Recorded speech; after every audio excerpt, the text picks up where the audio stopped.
आपने कभी सोचा है जब आप बड़े हो जाते हैं तो आपके हाथ से पेंसिल को हटा दिया जाता है, तो पेंसिल हटाने का मतलब जानते क्या होता है? अगर आपके हाथ से यानी आपको आपके हाथ से पेंसिल हटा दिया गया है, इसका मतलब यह है पेंसिल हटा के पेन देने का उद्देश्य है कि आपकी जो गलती है बड़े होने पर, आपकी गलती अब उसको मिटाना आसान नहीं है, मिटाना आसान नहीं है। इसलिए जो भी काम करिए सोच समझ करके पूरी जिम्मेदारी के साथ करिए, क्योंकि आप अब उस स्टेज पे आ गए हैं, आपकी गलती को मिटाना आसान नहीं है। बच्चों गुड मॉर्निंग, एक बार फिर से मैं विष्णु पांडे आपको अपने यूट्यूब चैनल JNWY पांडे में आपका तहे दिल से स्वागत करता हूँ। आज की इस एनसीईआरटी की क्लास में हम बात करने वाले हैं त्रिकोणमिति ट्रिग्नोमेट्री के बारे में बात करेंगे हम। तो सबसे पहली चीज़ तो हम समझेंगे कि ट्रिग्नोमेट्री को एक साइंटिस्ट आपके एक वो बढ़िया गणितज्ञ हैं, उनका नाम है J.F. हार्वर्ड। J.F. हार्वर्ड ने क्या कहा है? J.F. हार्वर्ड ने इसके बारे में त्रिकोणमिति के बारे में कहा है, there is perhaps nothing which so occupies the middle position of mathematics and trigonometry। यानी आप ये समझो कि त्रिकोणमिति के अतिरिक्त गणित की कोई भी ऐसी शाखा नहीं है त्रिकोणमिति का स्थान ले सके। इनका कहना यही है।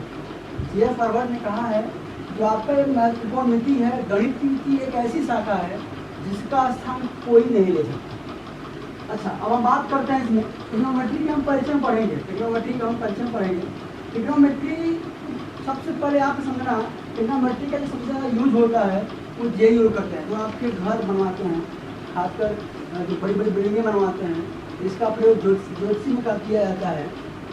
मतलब आप ये समझो कि यह एक ऐसा माध्यम है जो आपके दैनिक जीवन में भी आपका प्रयोग है। जो आपके जेई हैं, जो घर बिल्डिंग बनवाते हैं, बिल्डर होते हैं, ये इसका यूज करते हैं। ज्योतिषी भी यूज किया जाता है इसका। और अगर आप समझो कि यहाँ भी दिया हुआ ज्योतिषी विद्या है, यांत्रिक संरक्षण है, तो बहुत सारी चीज़ों में इसका ट्रिग्नोमेट्री का यूज किया जा रहा है। अब रही बात ट्रिग्नोमेट्री का, अगर आप समझो ट्रिग्नोमेट्री को देने वाले आपके आर्यभट्ट जी थे। ट्रिग्नोमेट्री को देने वाले जो थे वो आर्यभट्ट थे, लेकिन ट्रिग्नोमेट्री को ट्रिग्नोमेट्री बोले नहीं थे। ट्रिग्नोमेट्री की जो युक्तियाँ होती हैं, जो एंगल्स होते हैं, वो आपके आर्यभट्ट जी प्रयोग कर रहे थे। लेकिन आपको पता है कि हमारी जो पद्धतियाँ हैं, हमारी जो व्यवस्थाएँ हैं, वहाँ पर पैसे की कमी हो जाती थी। तो कहा जाता है कि बहुत कुछ इसके बारे में नहीं कर पाया है आर्यभट्ट। जब आर्यभट्ट नहीं कर पाया कि इनकी लिखी हुई किताबों को पढ़ा कौन? हिप्पार्कस। कौन पढ़ा? हिप्पार्कस। कौन पढ़ा? और माना जाता है ऐसा कि ट्रिग्नोमेट्री के जो फादर है वो को माना जाता है। तो छोटी बस एक मोटी बात है, लेकिन आप जानते रहिए कि पैदा करना और पालना, तो ये पालने का काम किए हैं।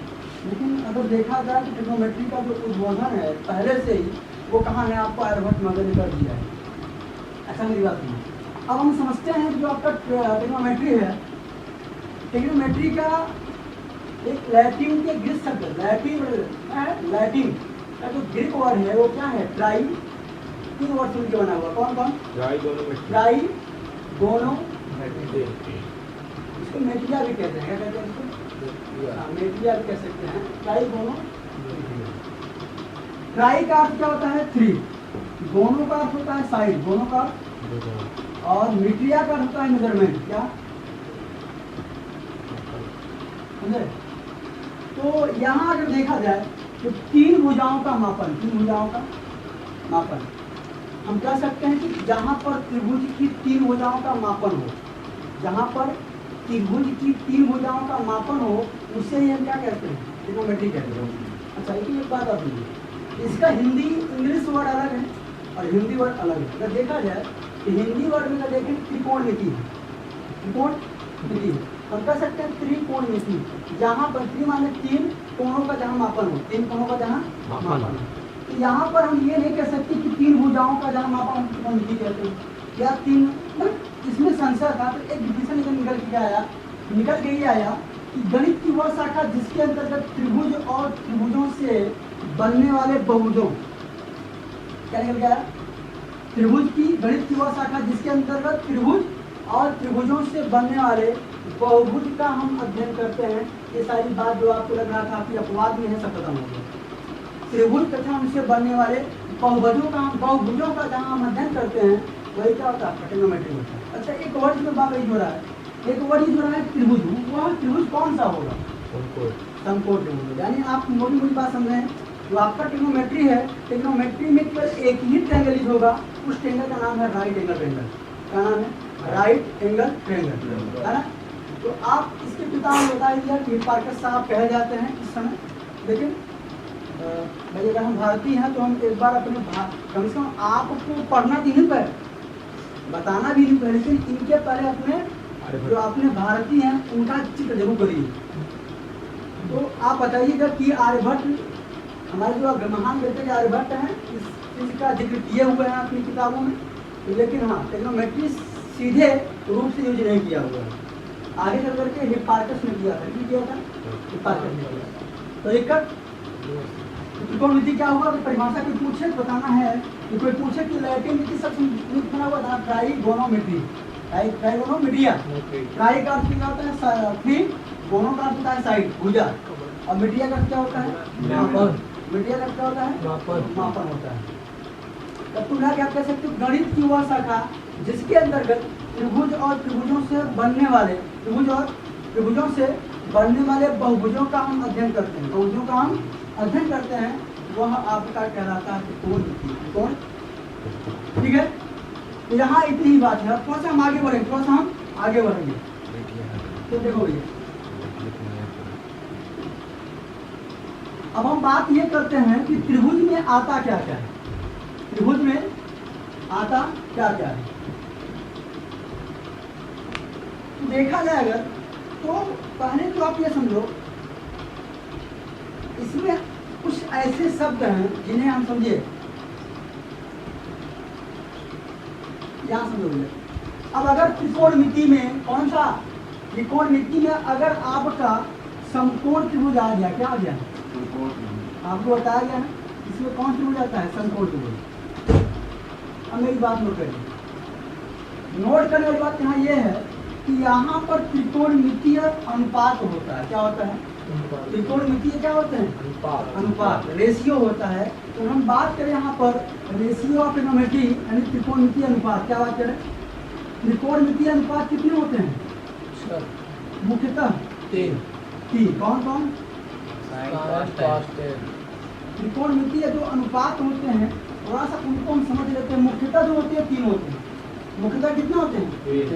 मुख्यतः आपके तीन होते हैं। अगर हम बात करें मुख्यतः तो तीन ही होते हैं। वो कौन कौन है बताओ? साइन थीटा, कॉस थीटा और टेन थीटा। ध्यान देना, साइन थीटा को क्या बोलते हैं? हिंदी में जानना, जा बोलते हैं। क्या बोलते हैं? इसको क्या बोलते हैं? अगर इसकी बात करें, इसको बोलते हैं कोज्या। क्या बोलते हैं? कोज्या बोलते हैं। वही बात है। इसको बोलते हैं स्पर्श। ठीक है जी, ज्या, कोज्या, स्पर्श, है ना? ये आपके साइन थीटा, कॉस का और टेन थीटा, ये क्या है तुम्हारे? रेशियो है, मेन रेशियो है। क्या है? रेशियो भी कैसे? मेन रेशियो है। अब इनसे तीन पार्ट अलग है, तीन पार्ट और है। तीन पार्ट साइन का जैसे क्या होता है? उल्टा कोसेक। इसी में एक आता है कोसेक थीटा। कोसेक, इसको क्या बोलते हैं? प्रतिलोम जा, या कोज्या बोलते हैं। इसको बोलते हैं प्रतिलोम जा। क्या बोलते हैं इसको? प्रतिलोम जा। इसको क्या बोलेंगे? प्रतिलोम कोज्या बोलते हैं। भाई कोस थीटा है, कोस का क्या होता है? सेक थीटा होता है। अब सेक को क्या बोलेंगे? प्रतिलोम कोज्या बोलते हैं। उल्टा है ना? क्यों? मेरी बात सुन रहे हैं आप? क्योंकि ये कॉस का उल्टा सेक हो जाएगा। कॉस का उल्टा का मतलब क्या? प्रतिलोम होता है। प्रतिलोम कोज्या होता है। प्रतिलोम कोज्या। और टेन थीटा जो है, इसको क्या? इसका कॉट होता है। क्या होता है? यहाँ आपको अपोजिट मिल रहा है, लेकिन ये मेन रेशियो तीन होते हैं। लेकिन कुल कोई पूछ ले, क्या पूछ ले? कुल कितने रेशियो होते हैं? अनुपात ट्रिग्नोमेट्री रेशियो कितने होते हैं आप बताएंगे 6। क्या बताएंगे?